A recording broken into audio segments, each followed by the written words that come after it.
Cinesmack contains spoilers of the spoiling type. If you don't want your spoilers spoiled, please turn back now. Otherwise, enjoy the show! Gentlemen, let's broaden our minds. Lawrence?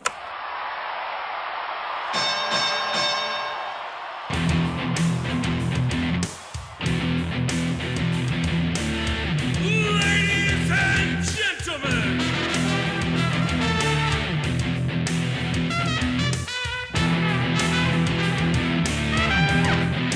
Welcome to the main event! This is Cinesmack!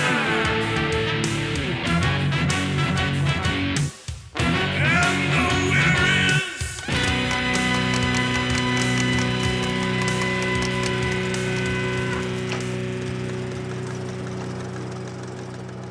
Hello, Cinesmacketeers, and welcome to bout number 176 of Cinesmack, the podcast about films by filmmakers. I am your host, Mike Keeler. Joining me tonight is our panel of award-winning judges. First, filmmaker and owner of Cheshire Moon Films, Tom Haggis. I can't believe in none of these movies no one ever said say cheese. Second, filmmaker and owner of Arizona Ink Studios, Andrew Zumwalt. Next time, cut it off. Oh. Third, writer, actor, and director, Kyle Fine. They war crimes. Fourth, filmmaker and owner of One Genome Short Productions, Gabriel Rowald. Good evening. Just a good Whoa. evening, huh, Gabe? Yeah, that's it. I can't beat you guys. You guys. Okay, let's go ahead and poke the monkey, find out what we're discussing this month. Ladies and gentlemen, World War writers and eye patch aficionados, welcome to the main event. Tonight, a duo of docudramas delve into the dangerous lives of two courageous combat correspondents. Will Lee top the leaderboard? Or will a private war win the prize? In the first corner, from 2023, written by Liz, Hannah, Marion, Hugh, and John Colley. Directed by Ellen Kuras. Starring Alexander Skarsgård, Andy Samberg, and Kate Winslet. Lee! In the second corner, from 2018, written by Arash Ahmed and Marie Brenner. Directed by Matthew Heineman. Starring Tom Hollander, Alexandra Moen, and Rosamund Pike. A private war.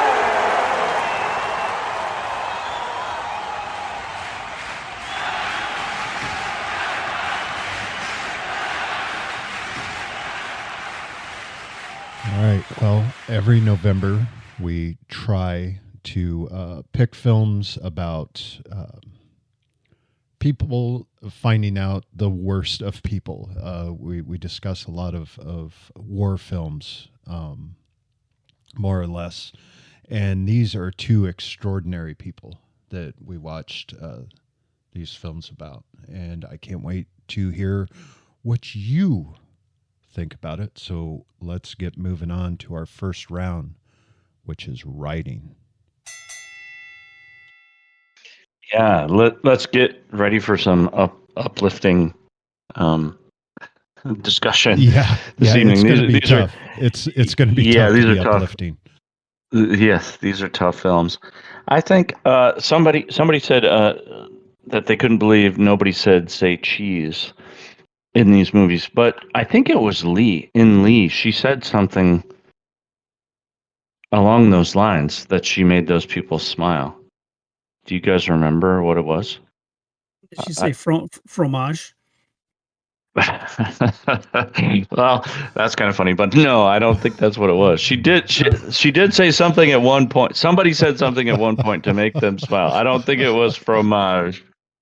I don't think that puts the same kind of grin on your face. Although I'll Does take explain either. it does explain a lot of the French photography I've been seeing lately. So Right, it's all very kind of like yeah. What is that facial expression? The French.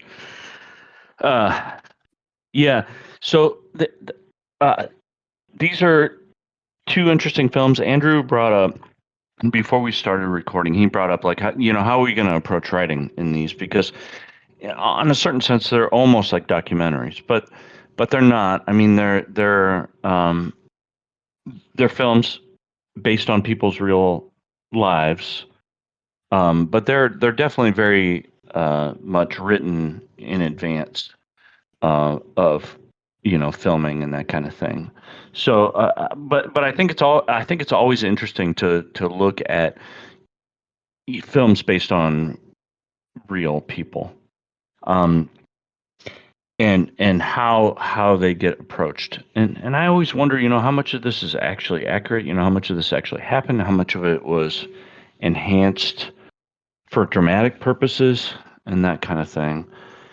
And I'd like to hear from you guys about the kind of the approach for Lee, where they have her as an older woman doing an interview.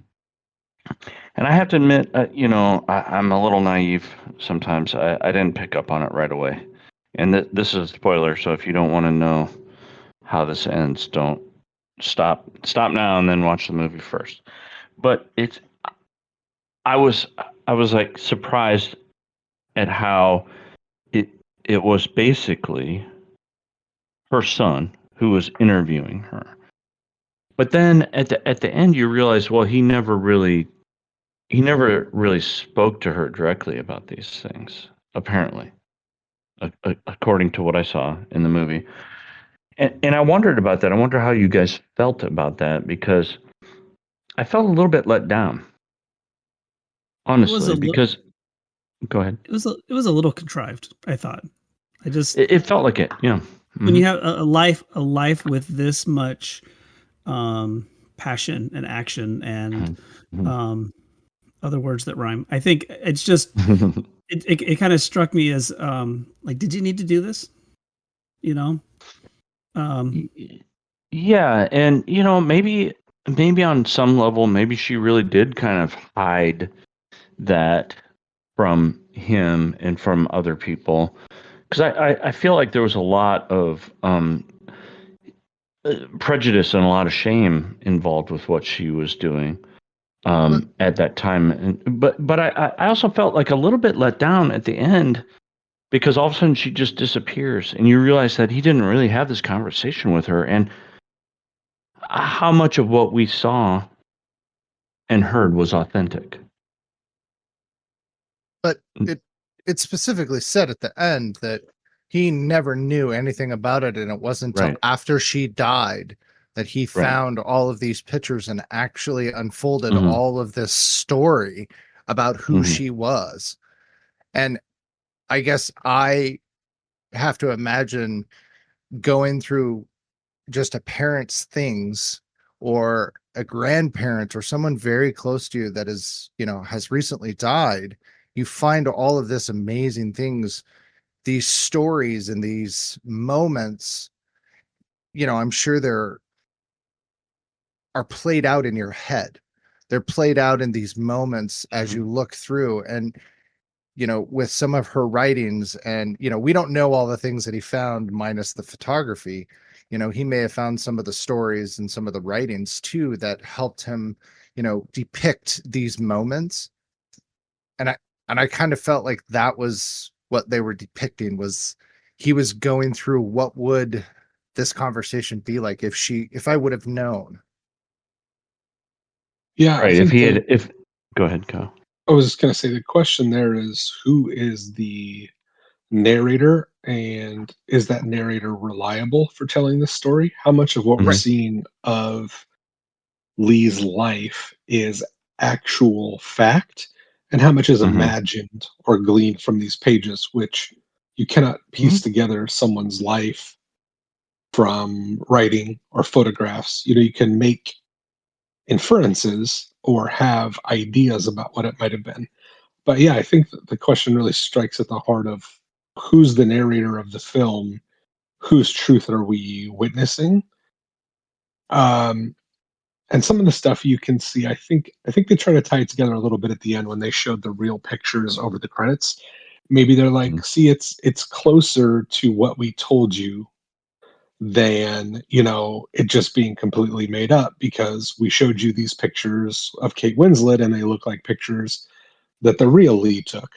So, but yeah, I didn't suspect the twist at the ending until the last few scenes, and then I thought, oh, this is going to be a thing. But yeah, it is an interesting way to tell a story. I don't know if it's fully successful. It is interesting, but I don't know that it's the best way to tell the story. And I will segue that into what I thought of A Private War as well, which was they obviously start the film with a snippet of the ending, and then there is a countdown basically as they go through time to get you back to the final shot. They go days until this place. And so that leads you with a bit of a sense of dread and a finality, right? Also, they start it with a quote that's sort of half finished. You feel there may be more coming at the end. And some of the dream sequences they put in the film were a bit distracting. I felt it was really jumbled. I thought the bouncing back and forth between time, they're very quick to duck out of places without explaining how she escaped situations, but then took the time to show other dangerous situations. There's a moment very early on, and of course, if this is based on a true story, then this is how it happened. But it kind of, without explaining, I was like, how did she not just die here? Right? She gets hit by a grenade attack, enemies surround her, and then we cut to her being agitated in a hospital where they're taking care of her. I just couldn't follow that for a second. I was like, why wouldn't they just kill her right there? Like, I didn't understand some of the ways she got out of things. I had some issues with the way maybe they made her up to look, and things continued as far as how they were presenting her age as things go along. We can get more to that in the directing and acting part, but these are movies with I wouldn't say unique, but unconventional framing of how they tell the story. I think Lee's works a little bit better, because even though you have this idea of, or question of, who's the narrator and how reliable are they, the story is told in a fairly linear fashion, and it's also I think the emotional beats make a little more sense at points. But there's some real, almost like surreal sequences in A Private War that were hard for me to wrap my head around. And also, maybe we'll just get into the writing and the true storytelling of these people are obviously damaged by what they're seeing. You have one person who's been in the military, got out of the military because it was so difficult, and then chose to take on a life going to war zones, put their life in danger to get these pictures. And I'm not saying there's not a bravery, or that's not like a worthy calling, but it's odd for me to wrap my head around why someone who worked so hard to get away from those things would voluntarily put themselves back into a situation like that. And that actually ends up being one of the characters who handles all the difficulties the best out of the other people. So I don't know if that's writing, acting, or whatever, but yeah, unconventional narration. I don't feel like it was completely successful in either case. I think that they also, when you're dealing with correspondence and journalism in general, and they talk about the movie in terms of, journalism is a rough draft of history. And obviously the people that made these movies respect both of these women very much. And it seems like that should come from a place of almost absolute, a faith in absolute truth. Like this is a document of what happened, and making a Hollywood movie about them and then taking dramatic license with plot points and like adding the Stanley Tucci character was not a real person that was part of Marie's life. It seems like there's really some conflict there, because now I question like their motivation behind it. I mean, I want to think that the people that made these movies really look up to these women, but not what these women stood for in terms of documenting truth and being truthful about it. And if they were going to take dramatic license with what was going on in their life for the sake of entertainment. Does that make any sense? Yeah, you were touching on something I was going to ask about, because like, why was the Stanley Tucci character even added? That to me seemed weird. Yeah. I guess I go back. Oh, go ahead.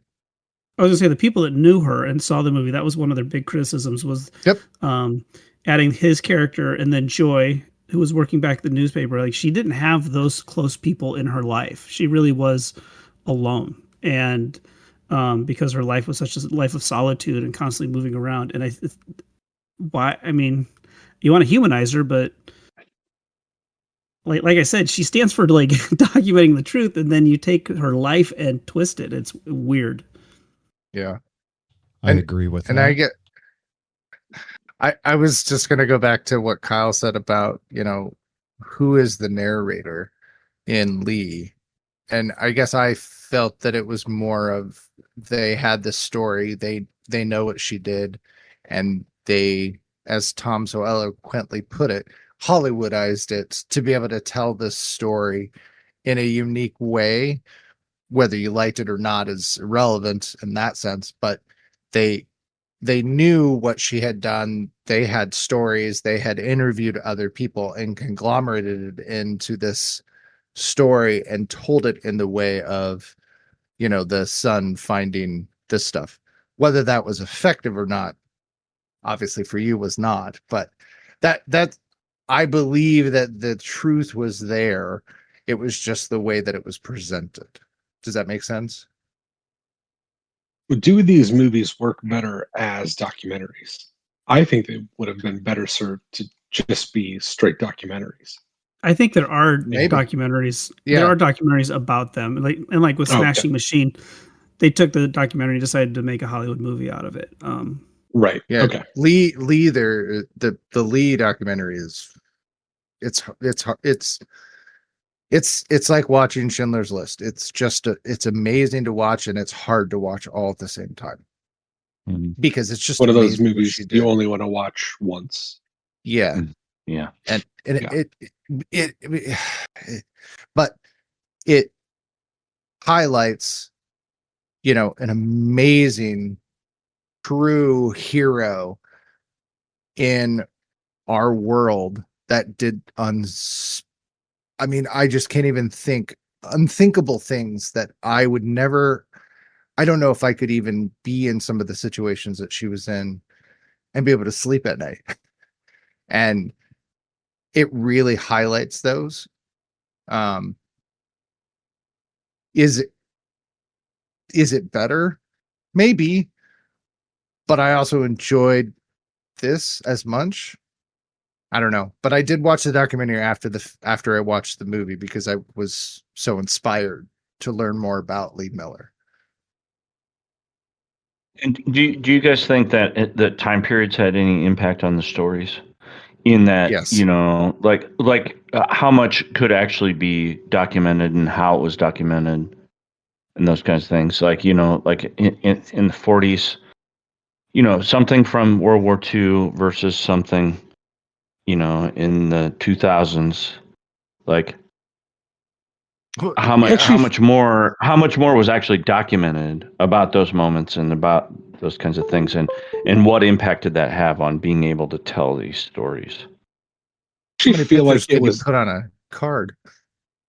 yeah, I feel like it was easier in the 40s to get this sort of information because I believe there was more of a sense of, while you were always in danger, journalists weren't targeted in the way they have become, as we've seen like regimes and civil wars and things like that.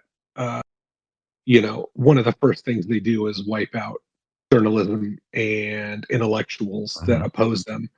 So now I think I would argue it's actually more dangerous now to go into war zones and try to get this information out.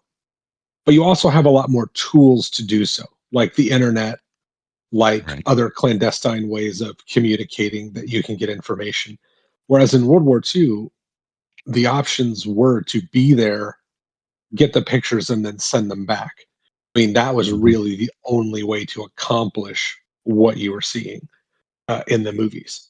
And hope someone cared enough to make them available to tell the story that you were showing. Well, and they also have to make them pass the censors, right? Yep. Yeah. Especially in the 40s. Yeah. Yeah, and we like. Go ahead, Mike. Well, I was just going to say, anytime you're a photographer, cameraman, reporter, whatever, all your stuff has to go through the censors. I mean, even if you're a soldier and you're writing a letter home, it goes through the censors. And, there's certain things that they're not going to let pass because, well, some of it's secret. Well, and I would guess again, though, in the 40s, in that time period, that for journalism, when they're doing pictures and stuff, some of that stuff wasn't probably as secure as it would be today. That's true. Yeah, but then again, you could argue the opposite though today too. They would we have like to think much that bigger chance of getting them out, right, or getting the story. With There's the a lot more internet and places stuff. to disseminate. Well, and I guess I was thinking more of like in the 40s, everyone wanted to believe of, the American hero and the soldiers doing all these great things and the clean cut and, perfect 2.5 person family and all that, or 4.5 family picket fence, and everything was perfect. And they didn't want to see the atrocities of war. They didn't want to see the realism of war. They just like, yep, we're winning the war. And so I think there's a social aspect involved as well when it comes to censoring, especially during like World War II era. Not to say that there's not a lot of censorship now, because that's also not true. But I happen to agree with you, Kyle, that there's probably more outlets that things can be snuck or, well, it got released. It wasn't supposed to. I don't know how that happened. Kind of crap. All right. Well, our round ended a while ago, so let's put it to a vote. Let's start with Gabe. In spite of the kind of I don't know, I felt a little bit betrayed, but I really liked the writing in Lee overall, so I'm going to go with Lee. All right. Andrew. I'm going to go with Lee. Tom. I'm going to go with Private War. All right. And Kyle. I'm also going to go with Lee.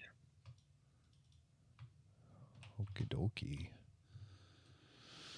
Lee was based on the lives of Lee Miller, the only authorized biography of Lee Miller's life written by her son, Anthony Penrose, and published in 1985. The script for the film A Private War was written by Arash Amel, based on the 2012 Vanity Fair article, Marie Colvin's Private War by Marie Brenner. And just so you guys know, the censors got to the IMDb pages on both of these films, and there's not a lot of trivia, especially for Private War.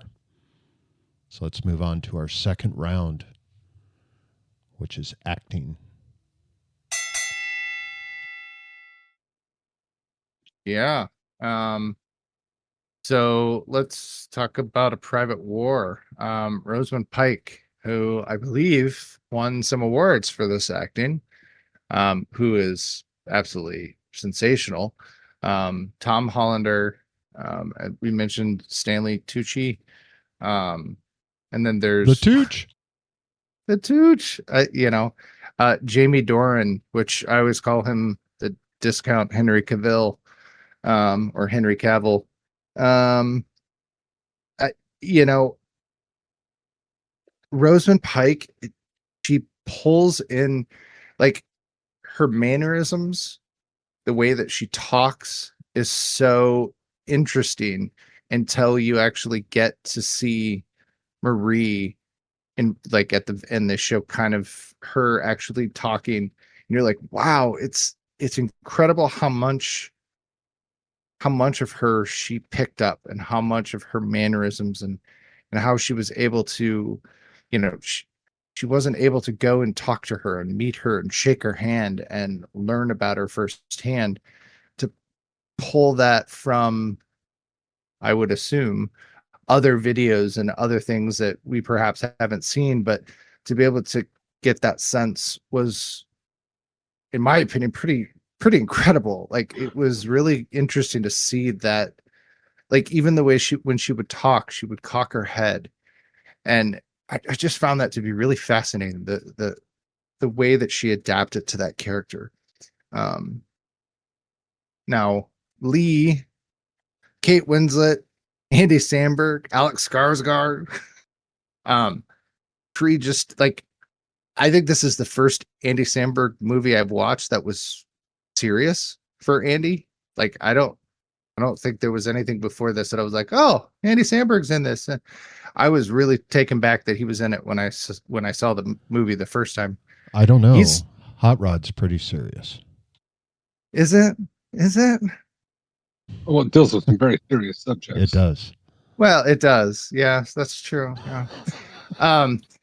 So it was no, you're fine. It was very fascinating to see his acting chops and to really see a different side of what he does and who he is as an actor. Especially with all the goofy stuff that he's done in the past. Kate Winslet, she ages very well. She is an incredible looking woman. She does a fantastic job. She fits the role. She feels like she grew up in the 40s. Like, she just has that aura about her as she plays this part. And Alexander Skarsgård, but I mean, he's just awesome. Yeah, those are my, I don't know. Kate Winslet she's just phenomenal in this movie. So yeah. She was fantastic. Go ahead. Yeah, I mean, I think she's one of those people who always gives a good performance. Maybe not always great, but I don't think I've seen a Kate Winslet movie that I thought like, oh, she's bad in this or anything. I haven't seen all of her movies, but I'll start with A Private War, and I guess I'll start with a controversial take. I feel like Rosamund Pike was doing a very good job doing an impression of someone else. It was hard for me to always get sucked into her believability. I thought some of her actions, and this may come down to the writing too, is some of the portrayals of her PTSD and mental struggles, or battles with alcoholism and things, they're about as unsubtle as a sledgehammer. There's scenes where she's literally running around a room drinking everything she can find out of a bottle. And I'm like, okay, maybe that's true, but it's also a very slap you in the face, like, look, pay attention. I guess it is a show, not tell, which is okay, but it just seemed over the top at points. And I did not always enjoy her accent, which I know is based on a real person, but I don't know, it kind of felt false coming off of her. She felt like she was doing an impression of somebody. Stanley low- Tucci, I That like. low rumble. Yeah, I like Stanley Tucci. I don't know if he needed to get his SAG insurance this year or what was going on. He's in the movie for 5 minutes. Um, he is part of one of the great shots of the movie, which is her getting in the bathtub. That was kind of cool. Also, Rosamund Pike has some old lady abs, which is kind of funny. And I think her hair deserves a Best Supporting Actress because it's insane. I was curious if the abs were real. There were moments I was like, "Are those Boy real?" howdy. I don't know. If so, she's ripped. And I don't feel like she's the kind of person who puts that time into her body, considering how much she drinks and smokes cigarettes alongside her hair, packs That of character, you cigarettes. mean? Yes, right. Yeah, Alongside yeah. hair, I think cigarettes could be another Best Oh my Supporting God. Actor in either of these movies. The amount of smoking in these films Yeah, we should was cover that in ludicrous. overall. The Yeah, cigarettes, yes. yeah. So Agreed. I don't. A lot of the supporting characters were kind of in and out of A Private War. It's really a movie about her. I felt like some of the choices, like bringing in Norm, the photographer, he's obviously misery bait. You know something bad's going to happen to him. Like it's so set up. Jamie Dornan was good. I thought he was good. Again, I questioned his character's mental stability in making that decision to go back to a life like that when he just got out of everything. But remarkably, he handles it well. Um, I don't know. I didn't enjoy it as much as I'm sure other people did. Lee, I think I like Andy Samberg as a person. I like him as a comedian. I actually like him as a musician. There were times in this movie where he suffered from wandering accent, which is something that a lot of D&D players will know about. But sometimes he'd be very much from Brooklyn or Boston and make me think he was about to do his Marky Mark impression. And then other times just seemed totally normal. It's kind of confusing. Felt like he had some okay stuff to do in the movie, but not a whole lot. The movie really focuses on Kate Winslet, who I think gives a good but kind of uneven performance. Alexander Skarsgård, or whichever Skarsgård this is, I know he's not Stellar Skateboard or whatever Stellan Skarsgård, and he's not Pennywise. That's all I know. But he does an all right job. He doesn't also have a whole lot to do in this movie in places. Huge shout out to whoever keeps Kate Winslet's breasts up like that. That's a pretty great job for someone of her age. And yeah, I thought good, not great on both counts. It doesn't really matter. They were magnificent. And there's a shortage of perfectly good breasts in this world. Hey, I thought, yeah. what Can those be a supporting actress? Where are we think- going with this? I'm trying to like jump There in are here. parts of an before we- actress that require support. Let's go, Tom. Let's hear what Tom has to say. Yeah, so I thought. All right, talk about tits, Tom. Go ahead. I think the scenes when they went back to the interview. I mean I don't really know if I can like tell good makeup from bad makeup, but I will tell you that every time they went back to the interview and she was just sitting there talking, it might have been the most compelling part of either movie. Like I don't know why her sitting there and just talking. I just couldn't take my eyes off the screen because I just wanted to sit there and listen to her talk. And it's just, I don't know. She is a phenomenal actress. And I mean, I don't think I've seen her in anything that I didn't really care for her in.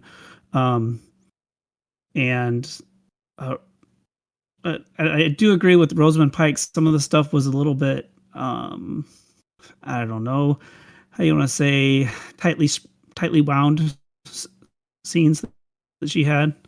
I think what I like about Kate Winslet, she's just so very believable. She is a huge movie actress, and a lot of times when I see her, I forget about that. And all of her characters just feel very genuine. And I don't really know what that trait is that she has, but I just absolutely love it.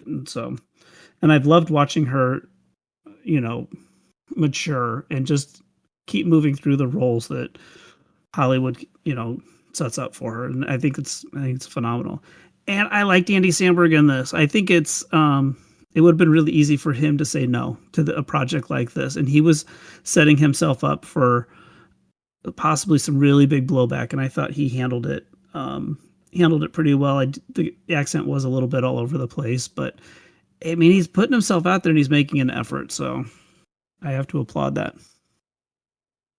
Yeah. And, I felt when I first saw Andy Samberg in it, it kind of took me out of the movie. Sometimes you see people and they're so much associated with other things.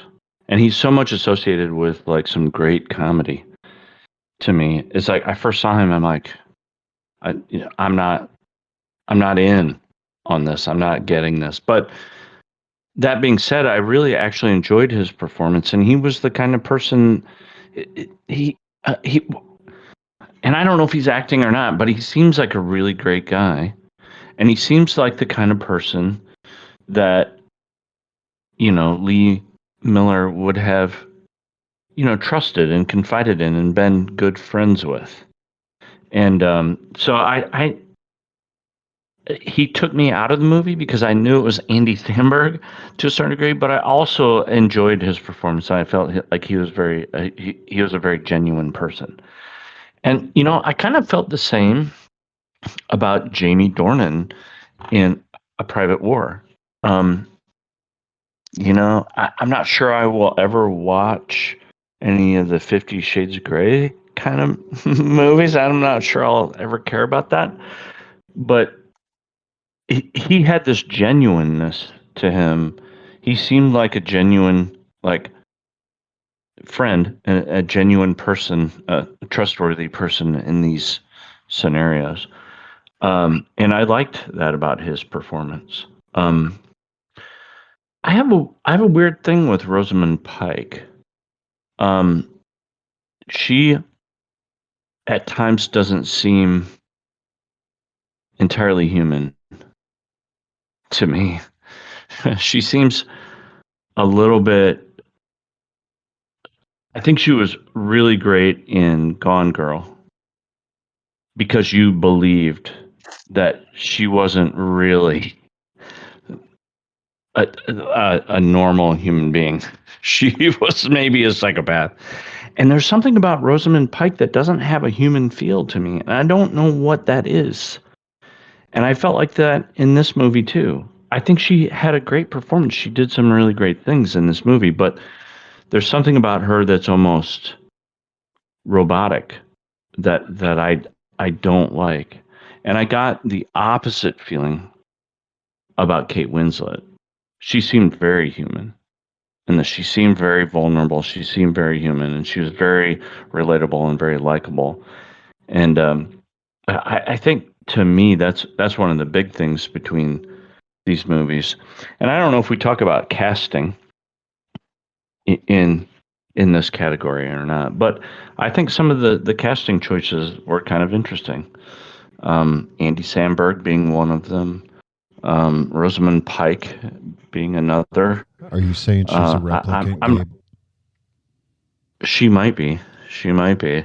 I didn't get that glint from her eye in any of the scenes, but they probably cut that. But maybe we're basing it off of her performance. I mean, I don't know how much. I haven't gone and looked at a bunch of video if there even exists of Marie Colvin. Maybe that's how she was. Maybe she was just kind of stone cold and robotic and, as you said, not quite human. I mean, I would think that anyone that does some of the things that either one of these women have done, they have a stronger mind or something inside of them that I think most people would have difficulty doing what they do. And maybe I agree, but I feel like for me it's not just this movie, it's other Rosamund Pike films, and I've always felt that way about her. And like maybe I said, this was her. This was her apex. But she It did was a great. perfect. Don't get me wrong. She did do a great job, and I really love the parts, where she was kind of coming to terms with having. Well, she didn't fully lose the eye, but she was blind in that eye, and I think there were some really touching moments where she was like, coming to terms with that, and then eventually at some point she just said, "Screw it, I don't care. I'm not wearing this patch anymore," and I felt like there was, I'm not saying she didn't do a great job, but there's something about Rosamund Pike that makes me feel like she's not. She there's some missing emotion there, and I cannot explain it. Yeah, pretty much. Yep. Almost everything I've ever seen her in. I think it's the warmth that Tom talked about for Kate Winslet. Yeah, could be. And she's very welcoming and All relatable. Right. Let's put it to a vote. Andrew. I'm going to go with Lee. All right. Tom. Yeah, I'm going to go with Lee also. Kyle. Oh, I know I knocked it, but I'm going to go with the Private War because I kept waiting for Andy Samberg to say hello to your mother for me. And Gabe. Yeah, I'm going to go with Lee, and because even though they kind of underused some of their great actors, Marianne Cotillard, which we didn't even mention, there's a lot of great actors in that, so I'm going to go with Lee. I mean, Andy Samberg was no pop star in Lee. No, he wasn't.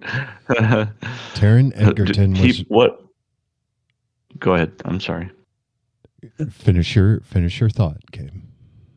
What's he think? Never stop, never stopping.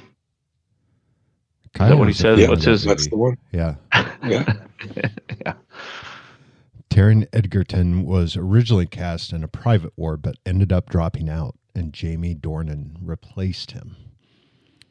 On the first day of filming, Kate Winslet was rehearsing a sequence where Lee Miller was running down the street in St. Malo under bombardment in 1944 when she suffered an accident and slipped and injured her back.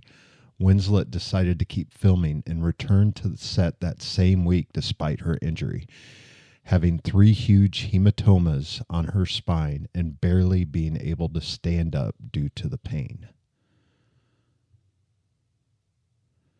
That's dedication right there.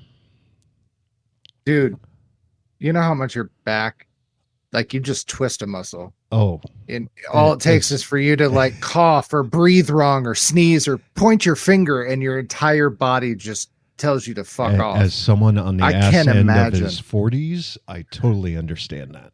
I can't even imagine that much damage and still just, wow, the amount of pain. Yeah. Wow, golly. All right, let's move on to our third round, which is directing. Hey. So, I believe these are 2 directors that we have never talked about before. Somebody You can are jump correct. in. They are not on our list of directors that have Yep. records for us. That's true. This is kind of exciting. Both of these. So, I want to first start off by saying both of these movies I feel were directed extremely well. I feel that they were directed by directors that felt much further into their careers than the 2 of these directors are. We'll start with Ellen Kuras. Damn it, this is why I always look it up beforehand. Ellen Kuras. I believe you're right. Ellen Kuras, who directed Lee.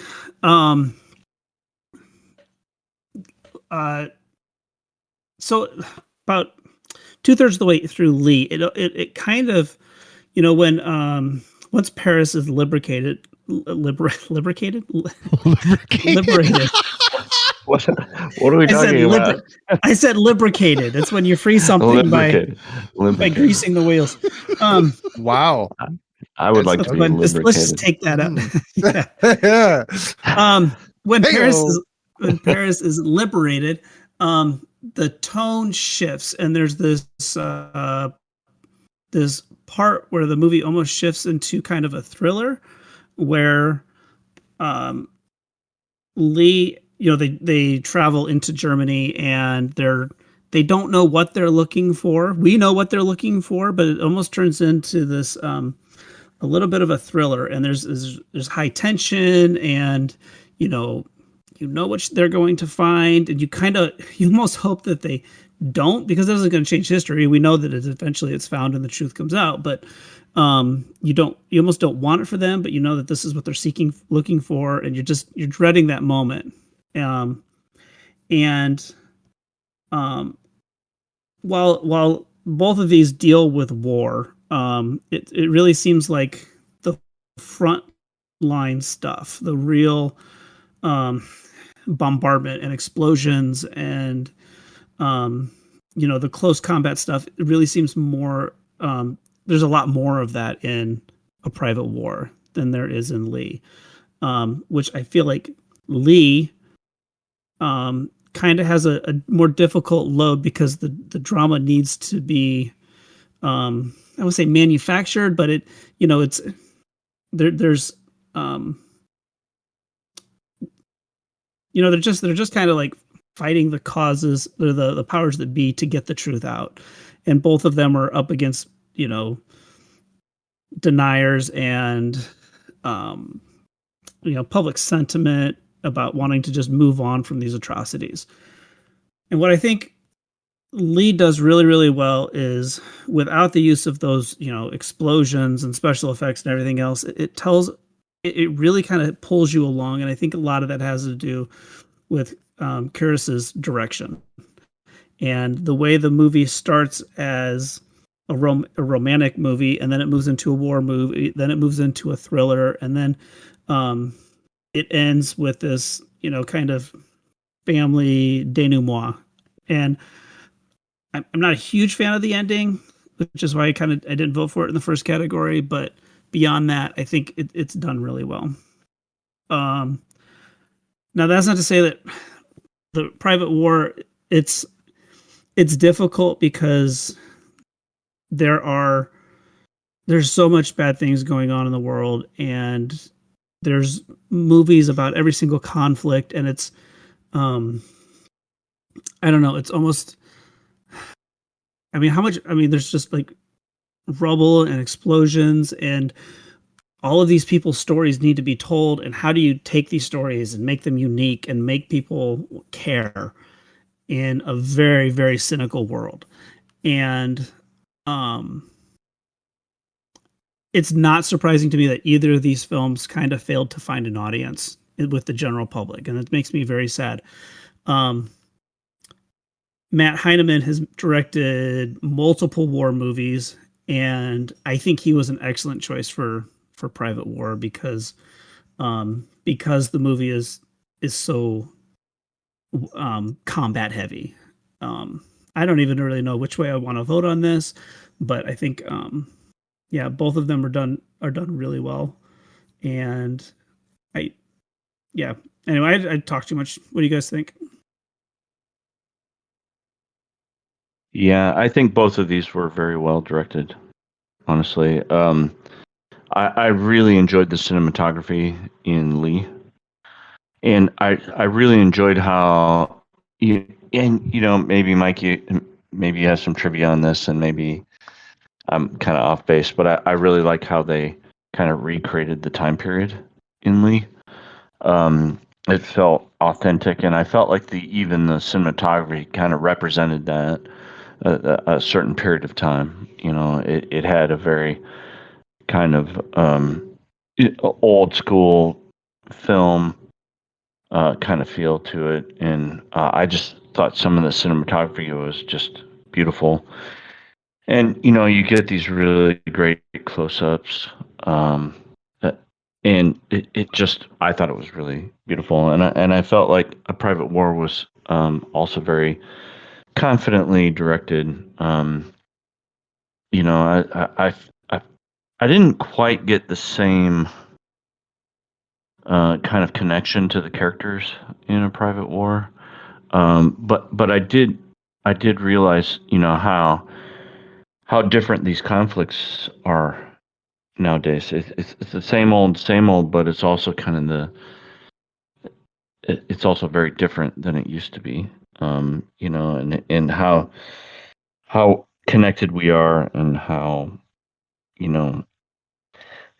I don't know, you just think about, how the technology has changed in both waging these conflicts, but also in reporting upon them. And it makes it very interesting. I mean, in Lee, she goes into a room and she cuts up negatives. And it's like, it's so different than what you see in a private war, where, I'm sure it's all digital at that point, and they can transfer this stuff almost immediately.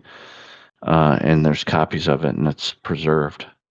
That kind of thing. But I felt like both of these were very, very competently directed. I felt like the subject matter was handled very well. Because not only is it these conflicts, these outward violent conflicts, but it's also about the inward conflicts that these people are suffering.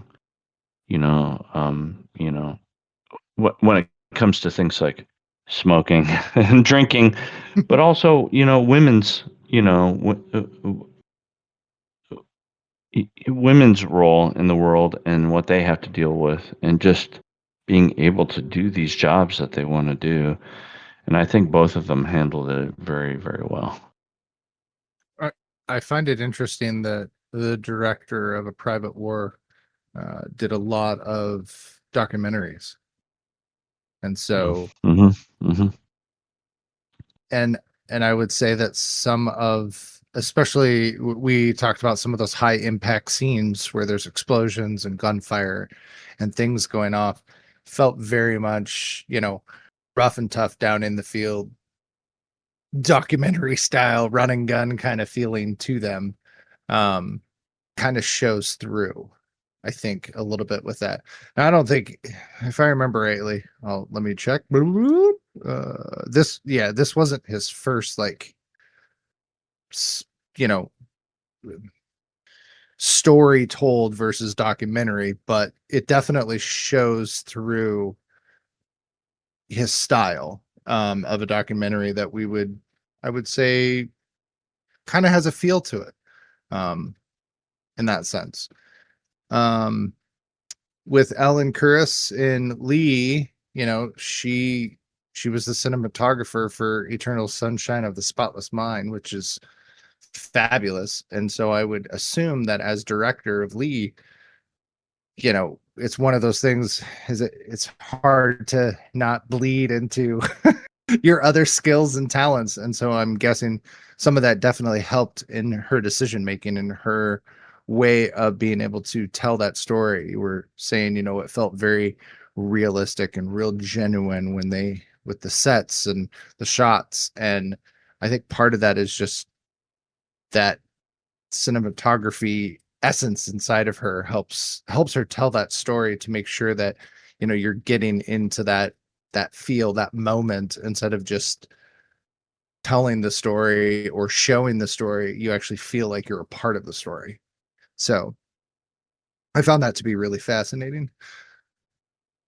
And I feel like Tom appreciates, her kind of connection to Eternal Sunshine of the Spotless Mind, because that's one of your favorite films, isn't it, Tom? Yeah, it's currently my number 2. That is correct. No, number two. So, it's a great movie. It's a great movie, and it is. Yeah, and again,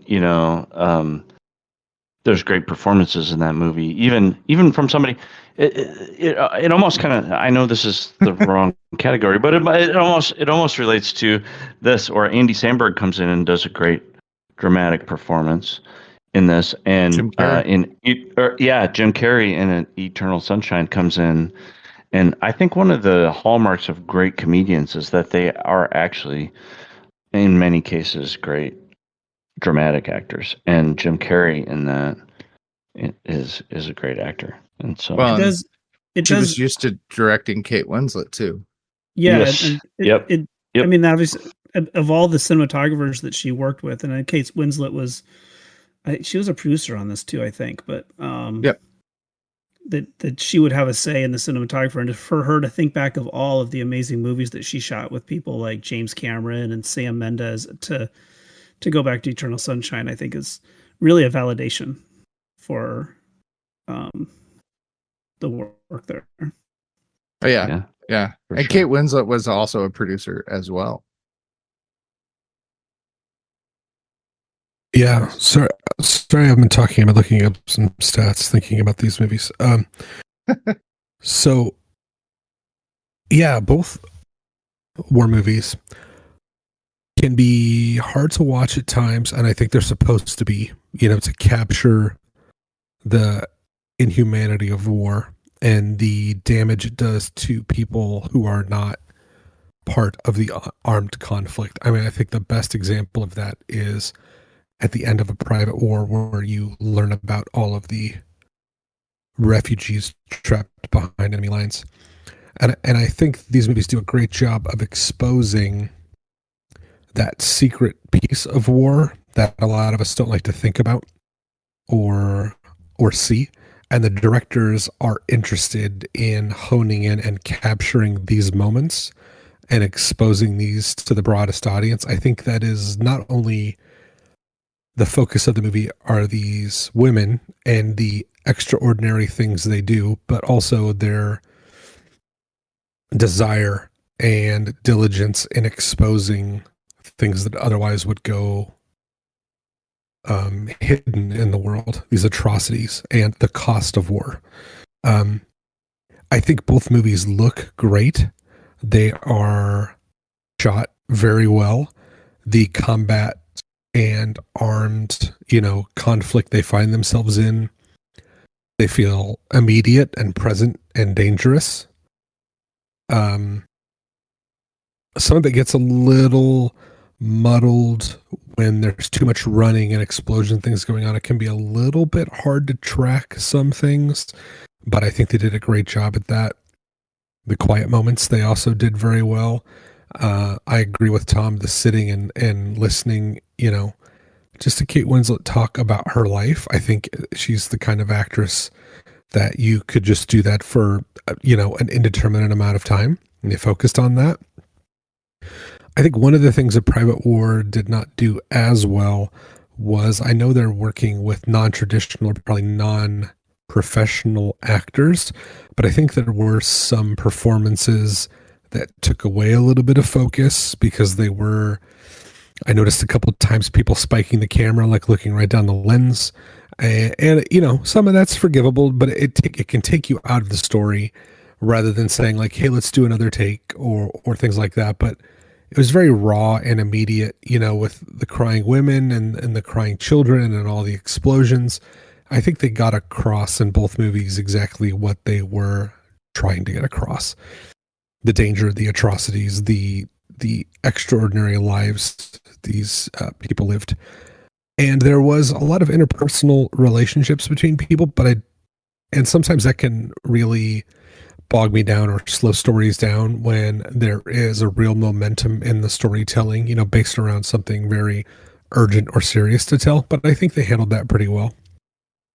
The statistics I was looking up were how many wars or armed conflicts are currently going on in the world. And there's a wide-ranging set of numbers from as low as 56 to just above 100. And a lot of those wars are wars that the average person, or conflicts the average person in America would be completely unaware of. And some of them have been going on since the early 20th century and really have never stopped. And a lot of the conflicts we see in A Private War, which is a much more modern movie, they're not finished. People still die in these places every day. So it's crazy to see how hard they worked to expose these things and get them out. And as much as they may have made a difference, it seems that just war is a state of mankind, which is maybe something the movies are trying to get across as well. They make you interested in what's going on in the wider world around you. Yeah, that's a good point. It's almost human nature, right? Unfortunately. All right, let's put it to a vote. Tom? I believe I'm muted right now. Well, Nope, I can hear Nope. you. no, I'm not. Oh, great. For direction, I think I'll go Private War. Oh, all right. Kyle? I'm going to go with Lee. All right. Gabe? Yeah, I really like the look and feel and the pacing and stuff of Lee, so I'm going to go with that. All right. And Andrew?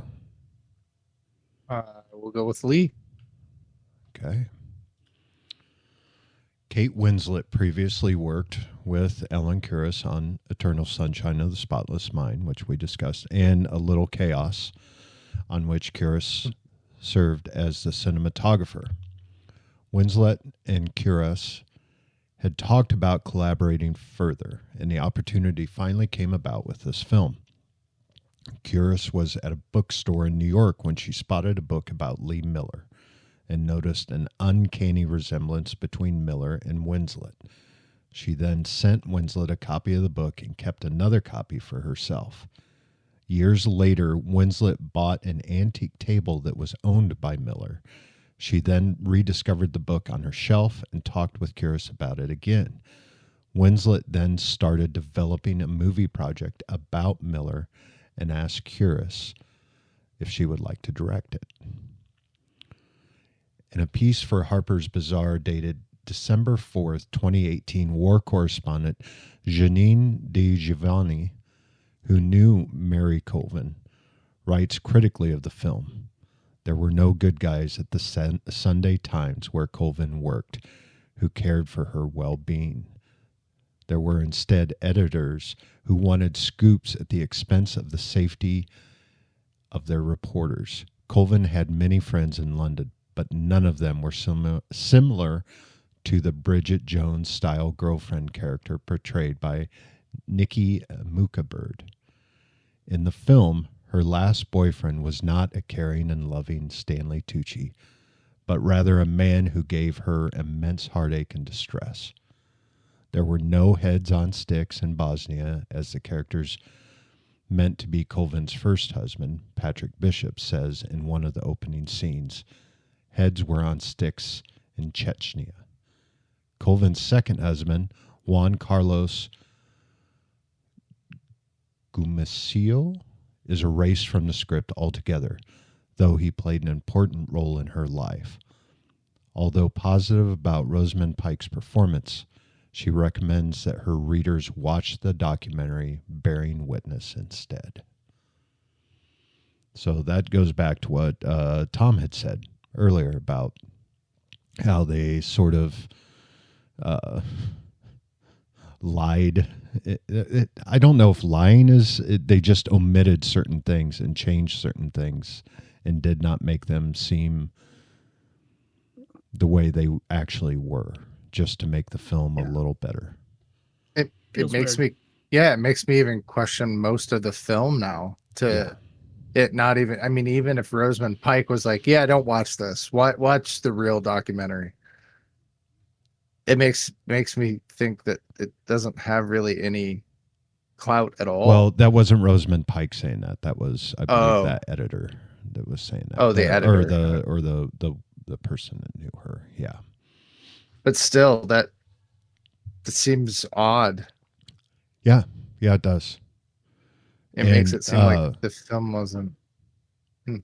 Winslet also had kind of an issue. I'll dig it up for the overall because that'll be my only thing for overall. But I'll take it back, to even more where you guys were talking about.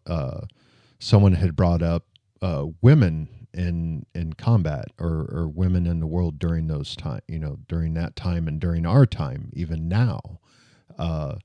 And Kate Winslet has a pretty foreboding story about her trying to get this project made and I think that would make a good overall. I want to know how you guys feel about, because I'm pretty sure you feel the same way I do. So let's move on to our fourth and final round, which is overall. I'm not sure there's much more that can be said about these movies, but I'm gonna give it a whirl. Let's see. Eye patches. Snake has a better eye patch than Rosamund Pike, but I think she has a better eye patch than. Isn't there a character in Kingpin that wears an eye patch for a minute? So I think she's somewhere in the middle as far as eye patches go. Heather asked me, where do I know Rosamund Pike from? I said, oh, she was in Gone Girl, but she didn't have yellow teeth and crazy hair. It was very attractive. The sound design in these movies during the battle scenes was very good. The explosions, I think, particularly in A Private War, were quite frightening and loud and intense. They did a good job getting your attention. They do a good job in that film, too, of creating tension in the movie, even though other things can happen in between without really feeling like that tension has been relieved. They're pretty good at keeping that line of tension going in the film, as you're sort of watching someone see more and more of these things and spiral further and farther, even though they have, what we consider lighthearted or more good moments or lucid moments, etc. It's never fully gone. You never feel like this person is better or fixed, or it's just it's an obsession.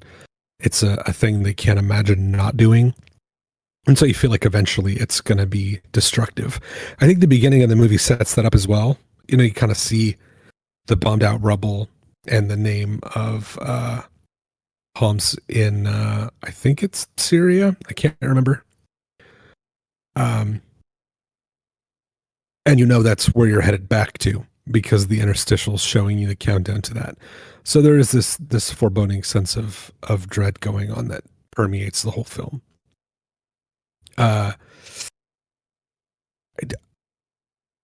Lee, I think they did a good job with the accurate stuff, although it wasn't as in depth, and they didn't get into as much as you normally would in, say, a World War II film, because this sort of happens at the periphery of it.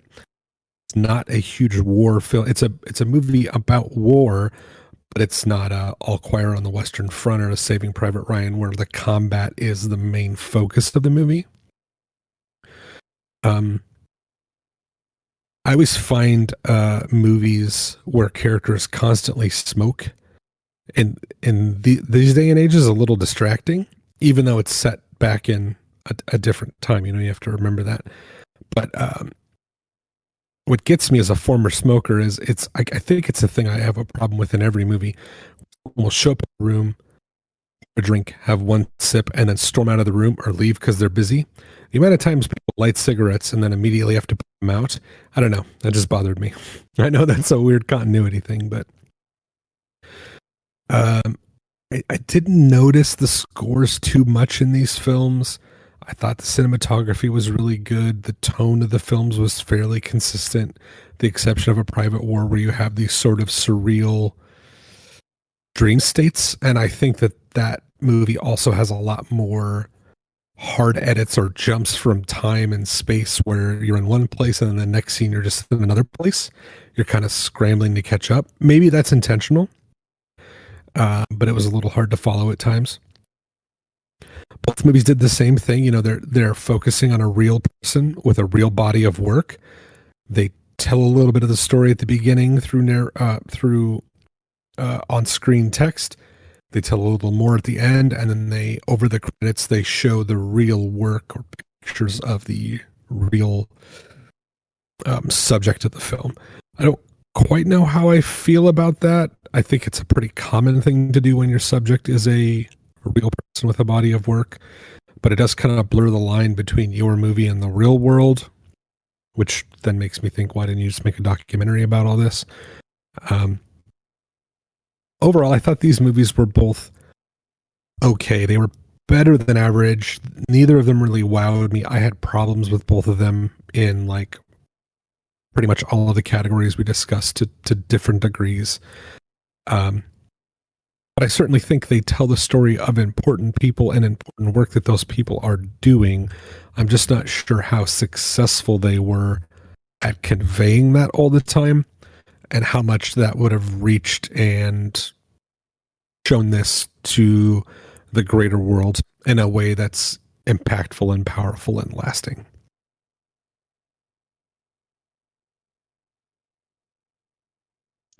Yeah, I think I want to talk about cigarettes.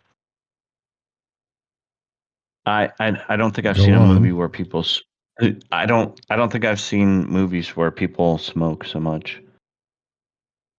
In a long time, and maybe it's because of the MPAA or something like that. But apparently, in order to be a war correspondent, you need to smoke like constantly.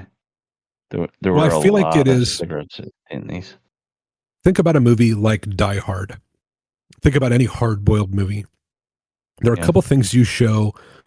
They're very present and universal ways to show characters are under stress. That's either taking pills dry, chewing them up and swallowing them, or just swallowing with no water, or chain smoking cigarettes. Yes. And in the case of A Private War, and a little bit in Lee, hard drinking. And while these Yep. people may have struggled with those, I feel like they're kind of cheats and shorthands and tropes they use to show, like, look at the immense amount of stress these people are under.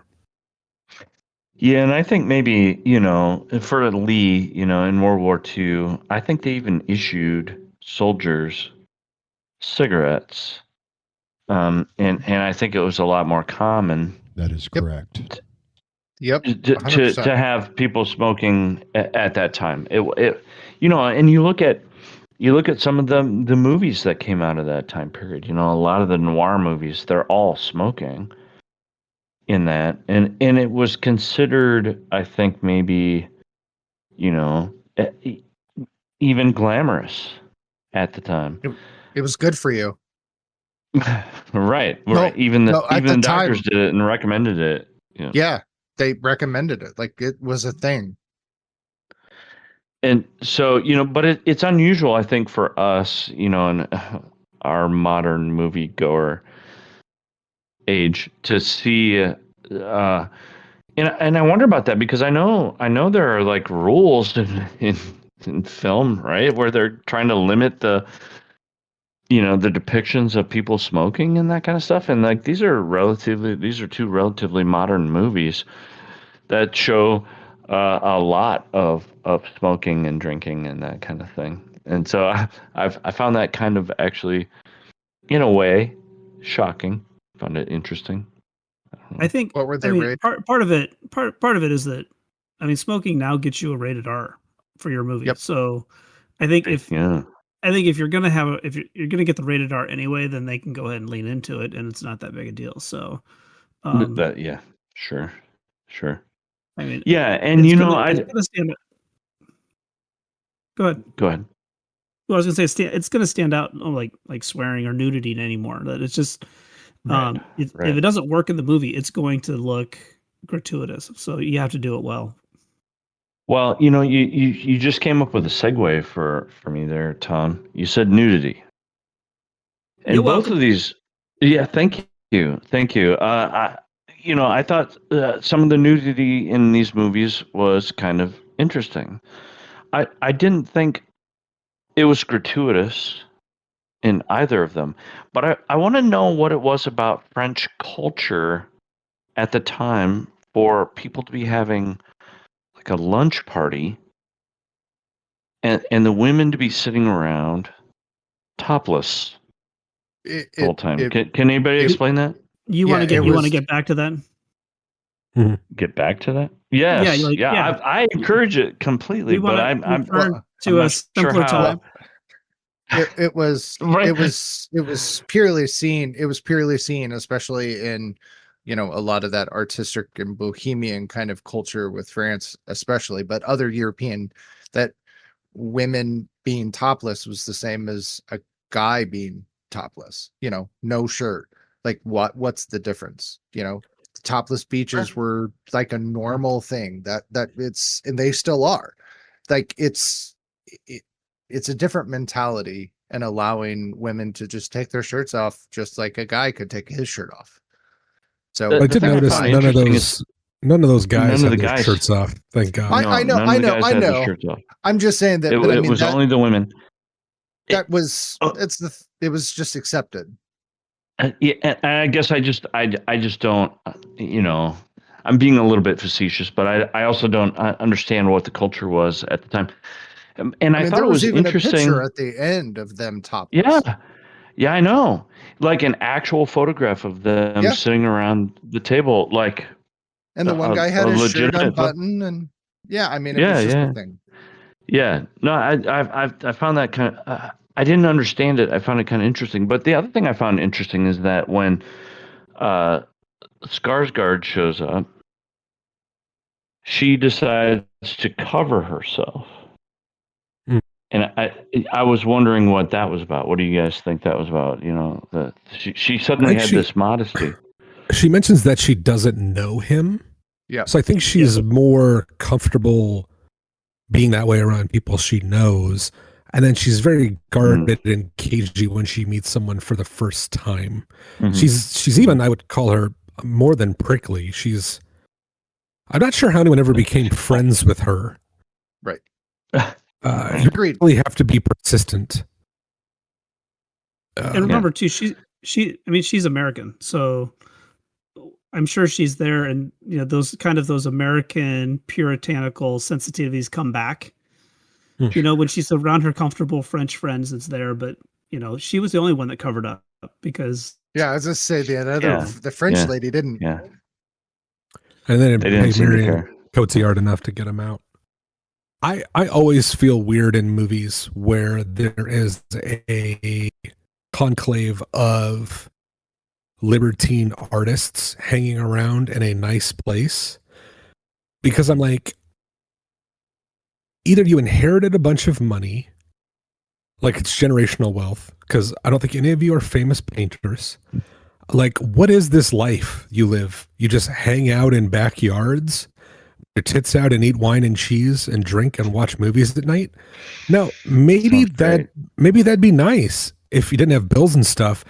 And I am not a puritanical. I am not a. I'm a very liberal person, but part of me wants to shake my fist and tell them to get a job.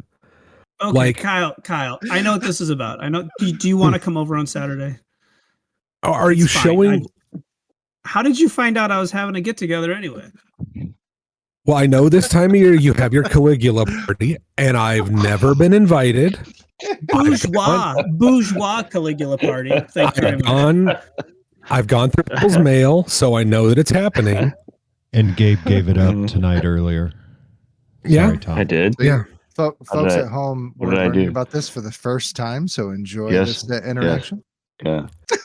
If Tom's tits are out, I'm there. My only gratuitous nudity, what I thought was in a private war. What part? Where she stands in front of the back of her fur burger, or when she stands in front of the mirror?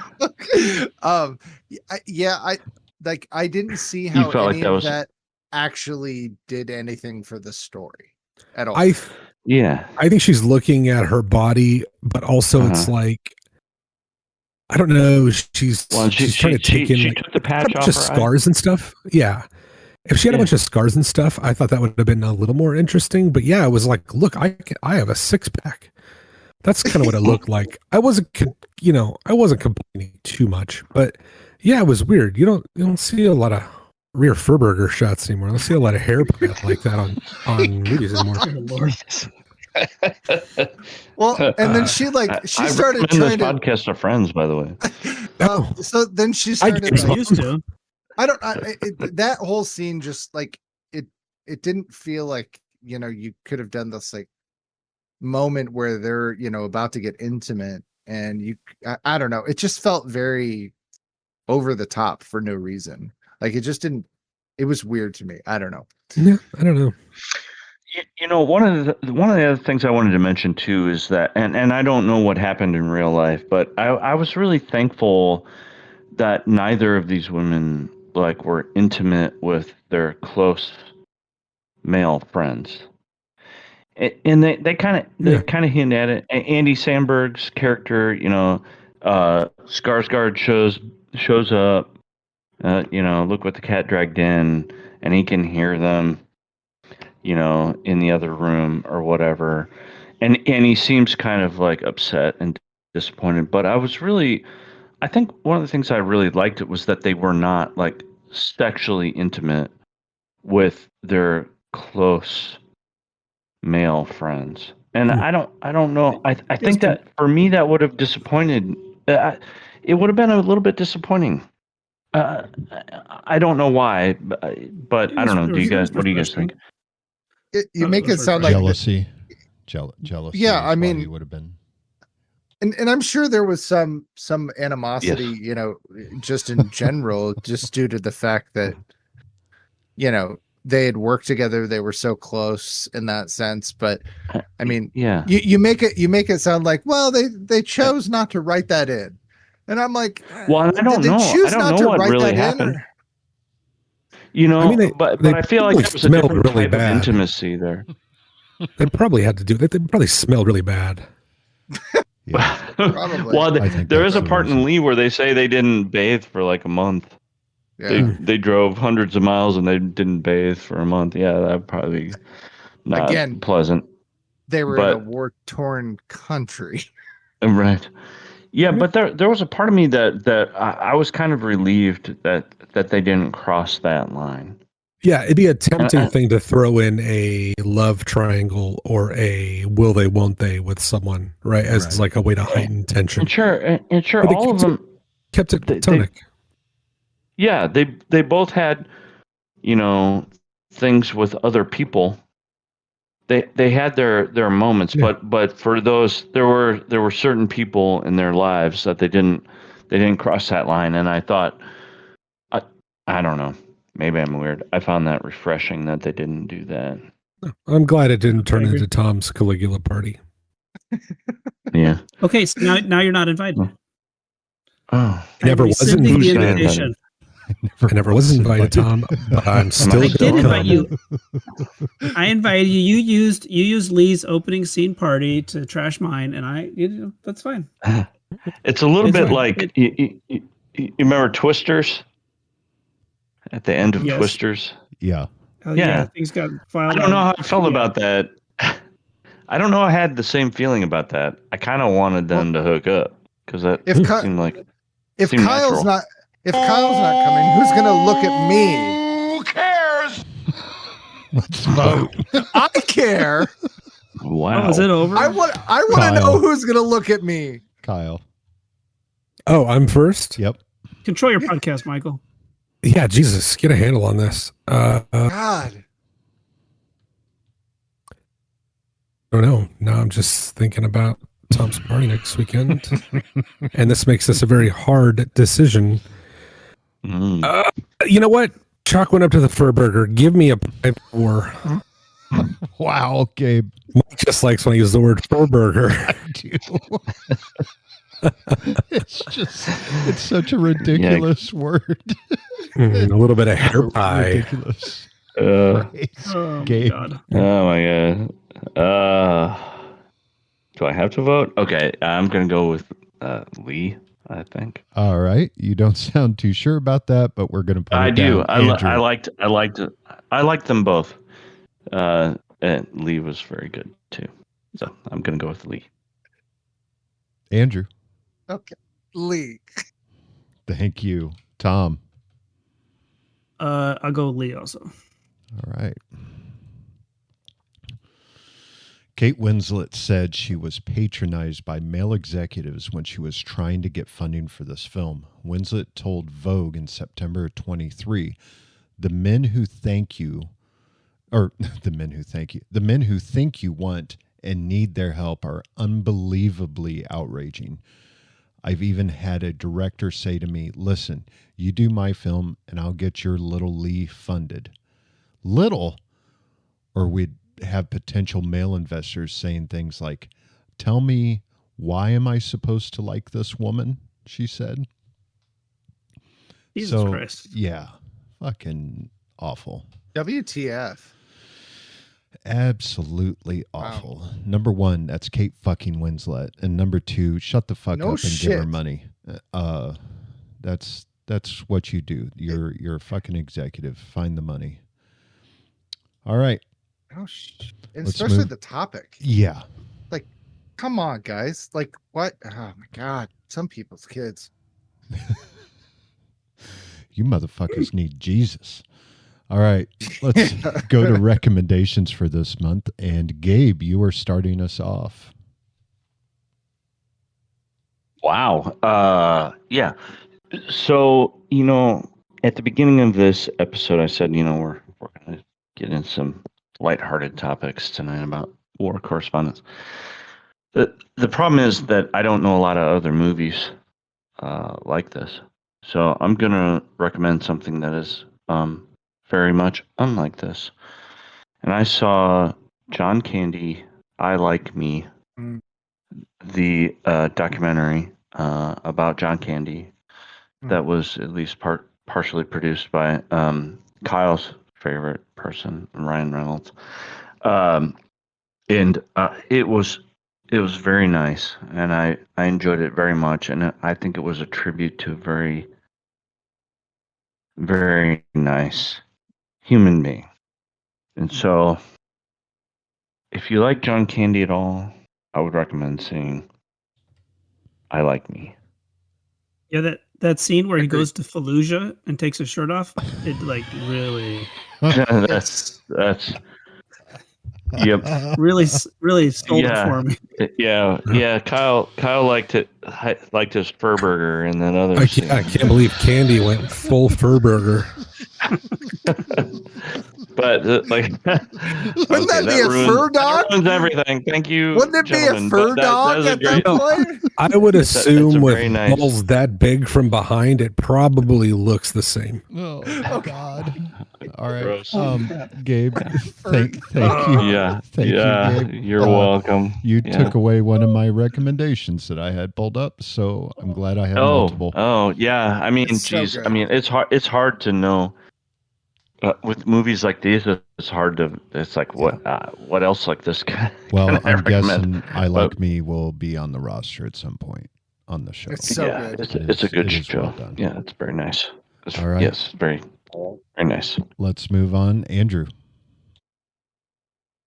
I am going to actually go down my playlist of World War II movies that I have of putting everything in order. And I really enjoyed this. I felt it had a good message, and it was also based on a true story, and that is the 6888. And it's the World War II film about the 855 women that joined up and basically went overseas to filter 3 years worth of backlogged, undelivered mail to all the soldiers on the front line. And it's true story. They actually did it. They were a group of black women who faced huge scrutiny, 1 for being black, 2 for being women. And they went through 17 million pieces of mail, and they did it well ahead of schedule, and brought joy and actual hope to a lot of soldiers. And it is a very well done movie.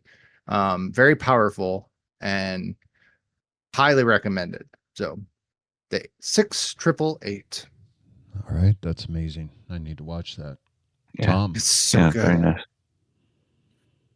So I'm going to go with a recent movie, and I'm sad that you can't see this in the theater anymore. I believe it's gone but you can watch it on Netflix for quote unquote free. So I'm going to recommend Guillermo del Toro's Frankenstein. It is beautiful. The acting is incredible. Jacob Elordi, who I've always kind of just dismissed. I am now have on my best supporting actor roster. So it's just an absolutely incredible film from top to bottom. And I loved it. So you should check out Frankenstein. See it on the biggest screen you can. All right. Here. I Thank you, back Tom. that 100%. Kyle. These are all good recommendations. I'm excited. All right. I'm going to stay close to the topic on this one, to a movie I saw on the big screen. And there weren't a lot of people there, which kind of depressed me. This is a while ago, but it's a movie. It's one of those movies that you're like, man, this movie is so good, and I hope I never watch it again. And that is a movie called Warfare, about a group of soldiers that are basically trapped inside of a house in, I believe it's Iraq or Iran, one of those two countries. And it kind of plays out in real time as they're under siege. People are trying to flank them. People get injured. Backup comes, backup doesn't come, etc. It's very gritty, very real, very visceral, incredibly loud. It's uncomfortable. I think it handles the horrors of warfare in a way that is effective and gets through to audiences, even audiences that are jaded. So I really liked it. I believe it was written or created by someone who actually lived through it, so that they would have a record of what happened to him and his platoon for those of them who survived, including one of them who's had some head trauma and can't remember it very well and has prosthetics and things like that. He wanted to get this on camera, what they went through before it was too late and no one could remember the details, and there wasn't anyone to tell the story to. So if you get a chance, check out Warfare. I'd also like to point out both of the movies we watched this month are very easy to come up with porn parodies of. You could just call one a private whore and the other one you could just call P. So just whatever you like. Mike, take it away. Thank you, Kyle. It was Ray Mendoza is who you're thinking of, one of the directors. Yes. And it was Iraq. Mm-hmm. Yep. I believe I said that first. I know, but you second guessed yourself. I was wanting to make sure you knew you were correct. I'm sorry for covering my bases. You are correct. I actually had to check with Tom on this one. So I had I Like Me as my second choice, but Gabe took that, and luckily Tom didn't take this. This is a brand new docudrama that is also on Netflix, but it is a miniseries, and it's Death by Lightning. It is dramatizes the stranger than fiction true story of the 20th president, James Garfield, and admirer Charles Couteau, who assassinated him. It stars Michael Shannon as James Garfield. It also has Nick Offerman as Chester Arthur, Bradley Whitford as James Blaine, Betty Gilpin as Crete Garfield, and she's fantastic. But I think the person that should take home an award is Matthew McFadden, who plays Charles Couteau. It is a really well done miniseries, and and I believe it was Gabe was like, how can we know that these things happen? Well, in any docudrama, you're going to have a lot of dramatization, right? Because you're trying to tell a story, and there is some dramatization to some of the events, but the true events are actually weirder than you would think. Like, it's crazy what happened and what led them down this path to, Garfield being assassinated by this man. So I would highly recommend that you watch Death by Lightning. It's very well done. And how much Michael Shannon strangely looks Yes. like James Garfield. And I really like Michael Shannon. I think he is a very good actor. And man, Nick Offerman playing Chester Arthur is fantastic. I absolutely loved this miniseries. I think you guys will too. Yeah, I think I mentioned an episode.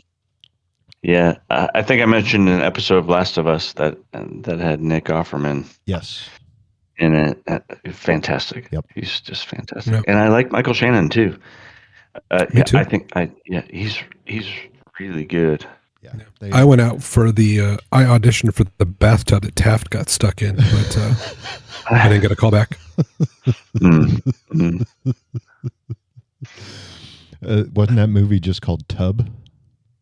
Wasn't it? Yeah, just Tub. Yeah. The Taft story. Yep. I'm sorry. It's just me covered in porcelain with a fat man sitting on me. You know, I didn't actually see any cameras. I think maybe I was taken advantage of. I think you might. Were there fur burgers in this? Well, I wasn't allowed to wear pants. I had to have porcelain on. And of course, the porcelain covered my eyes. Oh my God. All right, let's poke the monkey, find out who won. Ladies and gentlemen, may I have your attention, please? Your winner by decision is Lee!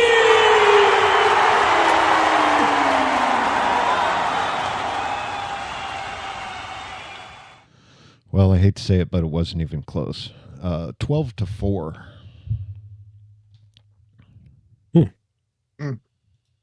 Yeah. Yes. Indeed. People voted for Kate Winslet. Indubitably. Maybe. Please leave us a review on whatever podcasting service you use. It helps us reach new listeners. If you like us, tell your friends. If you hate us, tell your enemies. You can contact us at cinesmack@gmail.com. Follow us on Twitter, Facebook, YouTube, and Twitch, where you can join the live recordings. Just search Cinesmack. In December, 2 animated family films go cog to cog to find out which is the best robot. It's the Iron Giant versus the Wild Robot. For Tom, Andrew, Kyle, Gabe, and myself, thanks for listening, and go catch a flick. Hey, it looks like your birthday's coming up, Tom. My birthday is coming up. Yeah. Oh, what do you want? Tasteful nudes? 23rd. What do I want? You want tasteful nudes? No, I want distasteful. Distasteful. Well, there's no nude I take that's tasteful, my friends. Kyle only does tasteful. So yeah. Well, by that you mean you can lick the picture and taste what it tastes like. Yeah, I was gonna say 25th, 27th. Is that what we're looking? I meant to say tasty. 25th. It's on the calendar. I do tasty. All 7 right. p.m. Yay! I'll see you guys then. I'm back, so I'm on only hams. I have got to go. You can find me. You can find me on Dom DeLuise, but Dom like dominant, you know. Tom. No, I sub DeLuise. I put it on the calendar for us. So. Thank you very much. Because I'll eat a hoagie while I'm naked. Oh Sub DeLuise. Oh my God. Is that unusual? Yeah. I mean, I did a whole series called Silence of the Jams, where I cover myself in different jams every month. Oh my God. It's the gift that keeps on giving, Clark. Oh my God. That's right. Yeah. So this is Kyle's mind. Imagine being in there all the time. So if you want to join my Ham Jam of the Month club, let me know. You get an OnlyFans subscription. I'll put some of the jam I scrape off myself into a baby food jar and mail it to you. You know, ooh, what's this? Boiled beets? No, this is marmalade with pubes in it. You know what? Unfortunately, you could probably make money that way. I'll 100%. I'm not giving the government my DNA. Fuck off. Get out of here. Oh, got to mail this one to James Comey. That's I interesting. want to point out that Tom was acting like he had to leave and then stuck around once jams were Well, let when out. you know what? When you see a car wreck, sometimes you just hang around. Tom is rubbernecking at this point. Yeah, it's hard to leave. Tom's watching. Was he pushing rope over there or what? Either that or Said he was Tom's got rubbernecking. 911 on speaker and he's like, I am being abused. Send help. All right. You never catch me, coppers. I ain't going back. Oh, my God. All right. I got to go reserve the name Sub DeLuise on Only Hams. I will talk to you guys later. Take care, everyone. Bye. All right. I love you guys. Bye, everybody. Believe it or not.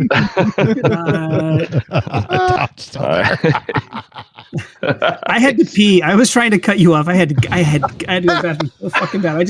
I just like set my headphones down and left. See you at your Caligula party. Yes. Yeah. You won't recognize me, but I'll be there. All right. All right, guys. Bye. Bye, Have a guys. good night. This has been a test of the Southsider Studios podcast system. This was only a test. If this were a true lack of entertainment, your head would explode. Go to iTunes and subscribe to our feed. Just search Southsider Studios.